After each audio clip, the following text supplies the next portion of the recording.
বন্ধু বান্ধৱীসকল মোৰ এই চেনেলৰ অন্য এটা ভিডিঅ'লৈ আপোনালোকক স্বাগতম জনাইছোঁ। দুদিনৰ আগতে ডক্টৰ হিমন্ত বিশ্ব ছাৰে ফেচবুক লাইভ যোগে নিশ্চয় ক'লে, আপোনালোকে গম পাইছে চাগৈ ADR ৰিজাল্টক লৈ আৰু আছাম পুলিচৰ কাট অফ বা এক্সামক লৈ নিশ্চয় গম পাইছে। 7 মাৰ্চৰ আগত ADR ৰিজাল্ট ঘোষণা কৰিব, 4th গ্ৰেড হওক 3rd গ্ৰেড হওক যিকোনো সেইবোৰ ৰিজাল্ট ঘোষণা কৰিব আৰু মাৰ্চ মাহৰ প্ৰথম সপ্তাহত অৰ্থাৎ 7 তাৰিখৰ আগত আমাৰ কাট অফ নতুবা এডমিট কাৰ্ড মুকলি হ'ব। আছাম পুলিচৰ এক্সামৰ নিশ্চয় গম পাইছে। বহুতে ভাল খবৰ আহিছে আমাৰ বাবে। আমি এতিয়া বৰ্তমান প্ৰিপেৰেশ্যন চলাব লাগে, কাৰণ গম পোৱা গৈছে যে বহুতে প্ৰিপেৰেশ্যন চলাই আছে। আগৰখিনি যিটো পদ মুকলি হ'ব বুলি কৈ আছিল ডক্টৰ হিমন্ত বিশ্ব ছাৰে, তাৰো প্ৰিপেৰেশ্যন চলাই আছে ফিল্ডত গৈ পিনি।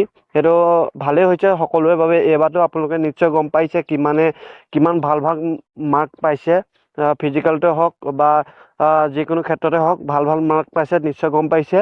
আৰু এইবাৰ কামাণ্ডো পদৰ কোনো ধৰণৰ কথা কোৱা নাই, কামাণ্ডো পদ নতুনকৈ ওলাব নে নোলায়, কিন্তু গম পোৱা মতে কামাণ্ডো পদৰ বৰ্তমান এডভাৰটাইজমেণ্টৰ কথা একো ঘোষণা কৰা নাই কাৰণে নোলাবলৈও আছে। বাকী যি কি নহওক ওলাবও পাৰে নোলাবও পাৰে। ডক্টৰ হিমন্ত বিশ্ব ছাৰে যদি কয় তেতিয়া ওলাব, নক'লে নোলায়, নিশ্চয় গম পাইছে। বৰ্তমানলৈকে আমি অপেক্ষা কৰি আছিলোঁ অফিচিয়েল ৱেবছাইটত কিবা নটিচ আহিব নেকি বুলি।